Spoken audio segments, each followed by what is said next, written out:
Assalamualaikum warahmatullahi wabarakatuh.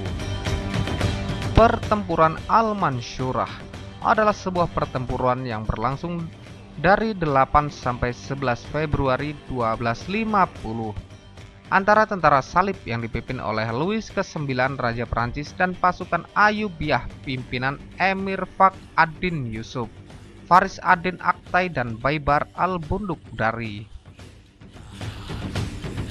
Pada pertengahan abad ke-13, tentara salib menjadi yakin bahwa Mesir, jantung kekuatan dan gudang senjata Islam, merupakan penghalang bagi ambisi mereka untuk merebut Yerusalem. Selain itu, tujuan dari Perang Salib ke-7 adalah untuk menghancurkan dinasti Ayyubiyah di Mesir dan Suriah. Tentara salib meminta Mongol untuk menjadi sekutu mereka melawan Muslim. Tentara salib menyerang dunia Islam dari barat dan Mongol menyerang dari timur. Guyuk Khan Agung, bangsa Mongol mengatakan kepada utusan Paus bahwa Paus dan raja-raja Eropa harus tunduk kepada bangsa Mongol. Kapal perang salib ke-7 dipimpin oleh saudara Raja Louis Charles de Anjou dan Robert de Artois, berlayar dari Aigues Mortes dan Marseille ke Siprus selama musim gugur 1248 dan kemudian ke Mesir. Kapal-kapal memasuki perairan Mesir dan pasukan perang salib ke-7 turun di Damietta pada bulan Juni 1249. Pada pertengahan abad ke-13, Prancis adalah salah satu negara terkuat di Eropa. Dalam kurun waktu 1245 sampai 1248, Louis ke-9 berhasil mengumpulkan 15.000 tentara yang kemudian diberangkatkan dengan 36 kapal dari pelabuhan Aigues Mortes. Selain itu, ia telah menyiapkan modal yang sangat tinggi untuk membiayai perang. Pada tahun 1249, pasukan yang dipimpin oleh Louis IX mendarat di Damietta, Mesir. Wilayah ini dipilih karena memiliki pasokan gandum yang melimpah dan diharapkan mampu mencukupi kebutuhan tentaranya. Pada 6 Juni 1249, wilayah Damietta sepenuhnya dikuasai oleh Louis ke-9 dengan sedikit perlawanan dari penduduk Mesir. Jatuhnya Damietta menyebabkan keadaan darurat umum diumumkan, dan penduduk lokal dari Kairo dan dari seluruh Mesir pindah ke zona pertempuran. Selama berminggu-minggu, kaum muslim menggunakan taktik gerilya merawan kamp tentara salib. Banyak tentara salib ditangkap dan dikirim ke Kairo. Karena tentara salib diperkuat dengan kedatangan Alphonse de Poitiers, saudara ketiga Raja Louis ke-9 di Damietta. Dan pada saat itu juga Sultan Ayyubiyah As-Salih Ayyub meninggal dunia. Tentara salib mulai berbaris menuju Kairo. Sajar ad-Dur, janda dari Sultan yang telah meninggal, menyembunyikan berita itu selama beberapa waktu dan mengirim Faris ad-Din Aktai ke Hansankey untuk memanggil Turan Shah, putra dan pewaris, untuk naik tahta dan memimpin tentara Mesir. Di kota Mansurah terlihat kesibukan yang amat luar biasa. Gerakan manusia tidak pernah berhenti. Penduduk Mesir kala itu sedang mempersiapkan diri untuk menghadapi musuh yang telah menguasai kota pesisir Dimyat, yang mencoba untuk menguasai seluruh negeri. Penduduk Mesir sedang bersiap menghadapi sebuah pertempuran. Bangunan-bangunan pertahanan telah didirikan. Peralatan-peralatan juga telah dipersiapkan, sedangkan pasukan sudah bersiap dalam barisan mereka. Adapun Sultan Dahir Baibar, pemimpin Mesir waktu itu, hampir tidak memejamkan matanya karena kesibukannya. Tentara salib mendekati pertempuran melalui kanal Ashmun, sekarang dikenal dengan nama Al-Bahar Al-Saghir, yang memisahkan mereka dari kubu muslim. Tentara salib dipimpin oleh Robert de Artois menyeberangi terusan dengan kesatria Templar dan kontingen Inggris yang dipimpin oleh William dari Salisbury, meluncurkan serangan mendadak ke kamp Mesir di Gideila 2 mil atau 3 km dari Al-Mansyurah dan maju menuju istana kerajaan di Al-Mansyurah. Kepemimpinan pasukan Mesir diteruskan ke Mamluk Faris ad-Din Aktai dan Baibar al-Bundukdari yang menahan serangan dan mengatur kembali pasukan muslim. Ini adalah penampilan pertama Mamluk sebagai panglima tertinggi di Mesir.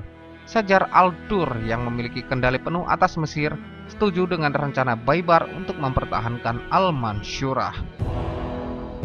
Keyakinan akan pertolongan Allah Subhanahu wa Ta'ala tertanam di dada para mujahidin, yang membuat mereka mampu menahan lelah untuk terus bekerja pada siang hari dan malamnya.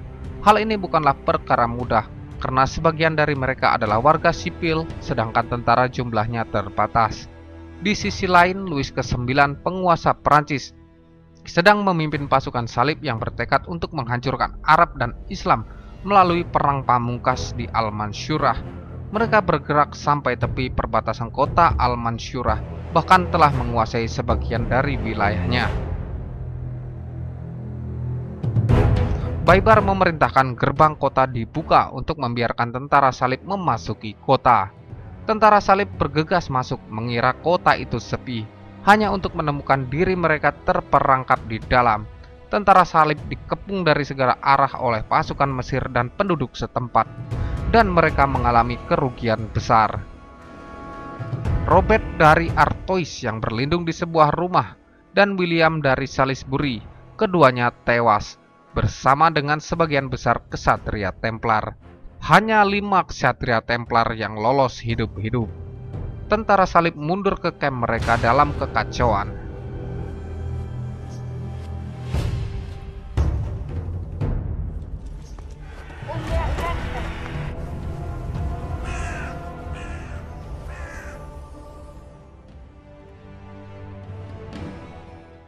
Pertempuran besar terakhir dari Perang Salib ke-7, pasukan tentara salib dimusnahkan dan Raja Louis IX ditangkap pada 6 April. Sementara itu, tentara salib menyebarkan informasi palsu di Eropa, mengklaim bahwa Raja Louis ke-9 mengalahkan Sultan Mesir dalam pertempuran besar.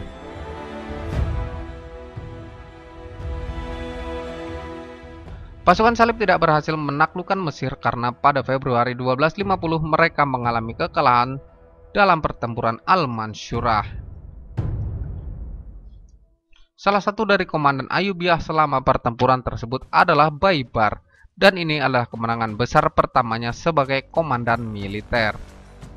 Louis ke-9 dikalahkan dan ditangkap pasukan Mesir yang dipimpin oleh Sultan Ayyubiyah Turan Shah yang didukung kaum Mamluk dari Bahri yang dipimpin oleh Faris ad-Din Aktai, Baibar al-Bundukdari, Saif ad-Din al-Qutus, Is al-Din Aibak, dan Al-Mansur Qalawun.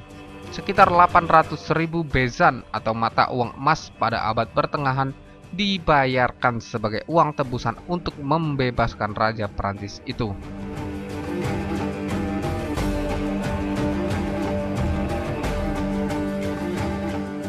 Tak lama setelah kekalahan Perang Salib ke-7, Sultan Ayyubiyah yaitu Turan Shah dibunuh di Fariskur oleh kaum Mamluk.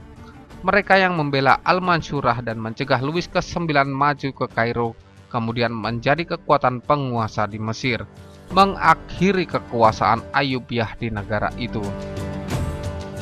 Kekalahan Perang Salib ke-7 di Mesir pada tahun 1250 membuktikan bahwa Mesir kembali terbukti menjadi benteng Islam. Raja-raja Barat kecuali Louis ke-9 kehilangan minat untuk meluncurkan perang salib baru. Perang Salib ke-7 adalah perang salib besar terakhir melawan Mesir, dan tentara salib tidak pernah merebut kembali Yerusalem. Terlepas dari kerugian yang diderita pada Perang Salib ke-7, Louis ke-9 kembali beraksi pada tahun 1270 untuk memimpin Perang Salib ke-8. Meskipun Perang Salib yang dipimpinnya gagal, Louis ke-9 tetap dianggap sebagai orang suci bagi banyak orang.